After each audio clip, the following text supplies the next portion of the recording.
सपिंडीकरण श्राद्ध में प्रेत पिंड के मेलन का विधान, पितरों की प्रसन्नता का फल, पंचक मरण तथा शांति विधान, पुत्तलिका दाह, प्रेत श्राद्ध में त्याज्य 18 पदार्थ, मलिन षोडशी, मध्यम षोडशी तथा उत्तम षोडशी श्राद्ध, शव यात्रा विधान।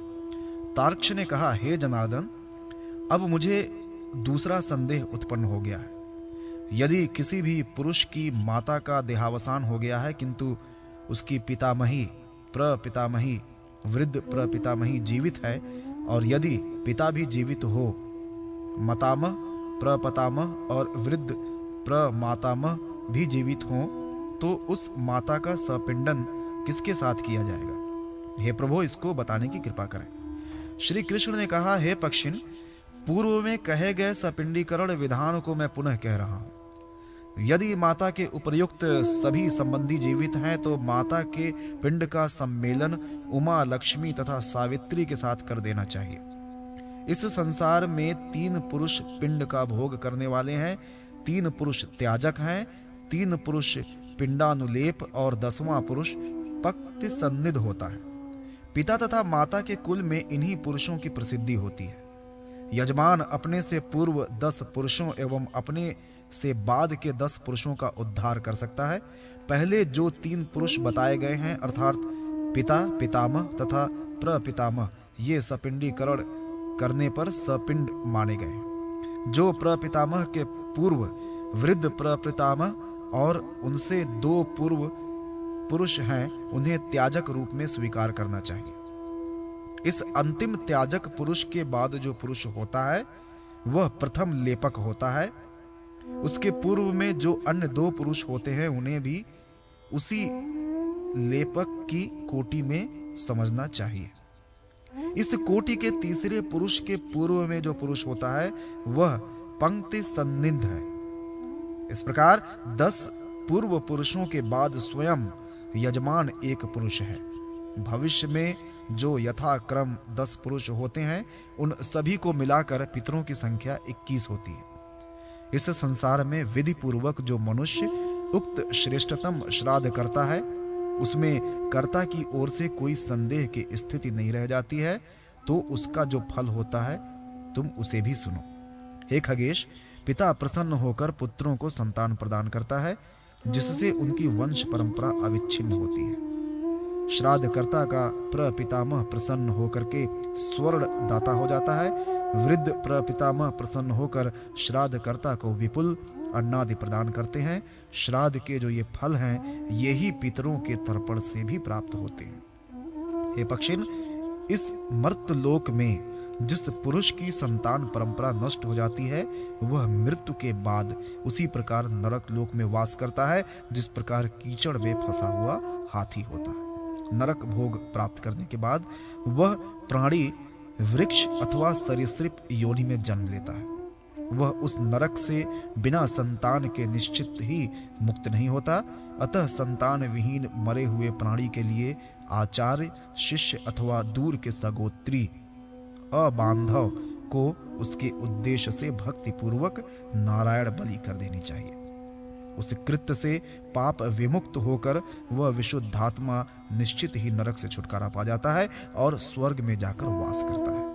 इसमें कुछ विचार करने की आवश्यकता नहीं है। धनिष्ठता से लेकर रेवती पर्यंत जो 5 नक्षत्र हैं ये सभी सदैव अशुभ होते हैं। उन नक्षत्रों में ब्राह्मण आदि समस्त जातियों का दाह संस्कार या बलि कर्म नहीं करना चाहिए।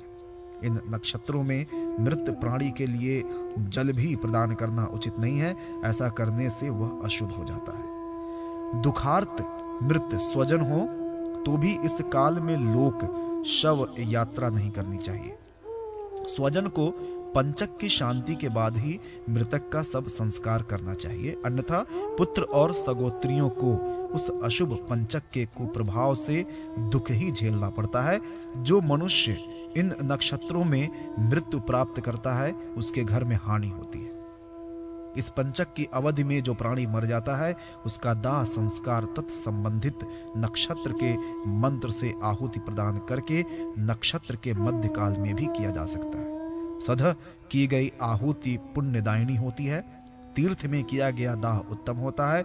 ब्राह्मणों को नियम पूर्वक यह कार्य मंत्र सहित विधि पूर्वक करना चाहिए। वे यथाविधि अभिमंत्रित कुश की 4 पुत्तलिकाओं को बना करके शव के समीप में रख दें। उसके बाद उन पुत्तलिकाओं के सहित उस शव का दाह संस्कार करें। तदनंतर सूतक के समाप्त होने पर पुत्र को शांति कर्म भी करना चाहिए। जो मनुष्य इन घनिष्ठाति 5 नक्षत्रों में मरता है उसको उत्तम गति नहीं प्राप्त होती है। अतएव उसके उद्देश्य से तिल, गौ, स्वर्ण और घृत का दान विप्रों को देना चाहिए। ऐसा करने से सभी प्रकार के उपद्रवों का विनाश हो जाता है। अशौच के समाप्त होने पर मृत प्राणी अपने सत्पुत्रों से सद्गति प्राप्त करता है। जो पात्र, पादुका, छत्र, स्वर्ण मुद्रा, वस्त्र तथा दक्षिणा ब्राह्मण को दी जाती है वह सभी पापों को दूर करने वाली है। पंचक में मरे हुए बाल, युवा और वृद्ध प्राणियों का और्ध्व देहिक संस्कार प्रायश्चित पूर्वक जो मनुष्य नहीं करता उसके लिए नाना प्रकार का विघ्न जन्म लेता है। प्रेत श्राद्ध में 18 वस्तुएं त्याज्य होती है, यथा आशीर्वाद, द्विगुण कुश, मोटक, प्रणव का उच्चारण, 1 से अधिक पिंडदान, अग्नौकरण, उच्छिष्ट श्राद्ध, वैश्व देवार्चन, विकीरदान, स्वधा का उच्चारण और पितृ शब्दोच्चार नहीं करना चाहिए। इस श्राद्ध में अणु शब्द का प्रयोग, आवाहन तथा उन्मुख वर्जित है। असीमांत गमन, विसर्जन, प्रदक्षिणा, तिल होम और पूर्णाहुति तथा बलि वैश्व देव भी नहीं करना चाहिए। यदि कर्ता ऐसा करता है तो उसे अधोगति प्राप्त होती है। प्रथम षोडशी को मलिन श्राद्ध के नाम से अभिहित किया जाता है, यथा मृत्यु स्थान, द्वार, अर्धमार्ग, चिता में शमशानवासी प्राणियों एवं पड़ोसियों के उद्देश्य से, शव के हाथ में तथा छठा श्राद्ध अस्थि संचय काल में होता है। उसके बाद 10 पिंड श्राद्ध जो प्रतिदिन एक एक करके 10 दिन किए जाते हैं वे भी मलिन श्राद्ध की कोटि में आते हैं। इस प्रकार उन्हें प्रथम षोडश श्राद्ध कहा जाता है। हे तार्क्ष, अन्य मध्यम या द्वितीय षोडशी को भी तुम मुझसे सुनो। इस षोडश श्राद्धों की क्रिया में सबसे पहले विधिवत एकदश श्राद्ध करना चाहिए। उसके बाद ब्रह्मा, विष्णु, शिव, यम और तत्पुरुष के नाम से 5 श्राद्ध हों, ऐसा तत्व चिंतकों ने कहा है।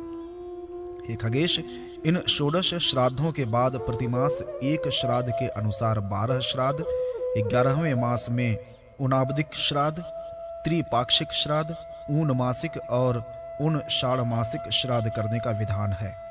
शव शोधन के लिए आध श्राद्ध करके तथा अन्य त्रिषोडश श्राद्ध करके पितृ पंक्ति की विशुद्धि के लिए 50वें श्राद्ध से मिलाना चाहिए। जिसका 50वां श्राद्ध नहीं किया गया है वह पितृ पंक्ति में मिलने योग्य नहीं है। उक्त त्रिषोडश अर्थात 48 श्राद्धों से मृत प्राणी के प्रेतत्व का विनाश होता है। 49 श्राद्ध हो जाने पर पंक्ति संनिंद पितृगणों का सामीप्य प्राणी को मिल जाता है। 50वें श्राद्ध से पितृ के साथ संधि मेलन करना चाहिए। अब शव विधि बताई जाती है। शव यात्रा प्रारंभ करने के पूर्व बनाई गई पालकी में शव के हाथ पैर बांध देना चाहिए। यदि ऐसा नहीं किया जाता है तो वह पिशाच योनियों के हाथ पहुंच जाता है। शव को अकेला नहीं छोड़ना चाहिए। यदि उसको अकेला छोड़ दिया जाता है तो दुष्ट योनियों के स्पर्श से उसकी दुर्गति होती है। गांव के मध्य शव विद्यमान है, ऐसा सुनने के बाद इच्छा अनुसार यदि भोजन कर लिया जाता है तो उस अन्न और जल को क्रमशः मांस और रक्त समझना चाहिए। गांव के बीच शव के रहने पर तांबुल सेवन, दंत धावन, भोजन, स्त्री सहवास तथा पिंडदान त्याज्य है। स्नान, दान, जप, होम, तर्पण और देव पूजन का कार्य करना भी व्यर्थ ही हो जाता है। हे पक्षीराज, बंधु बांधव और सगे संबंधियों के लिए मृत काल में ऐसा ही उपयुक्त व्यवहार अपेक्षित है। इस धर्म के त्यागने से प्रेत पाप संलिप्त हो जाता है।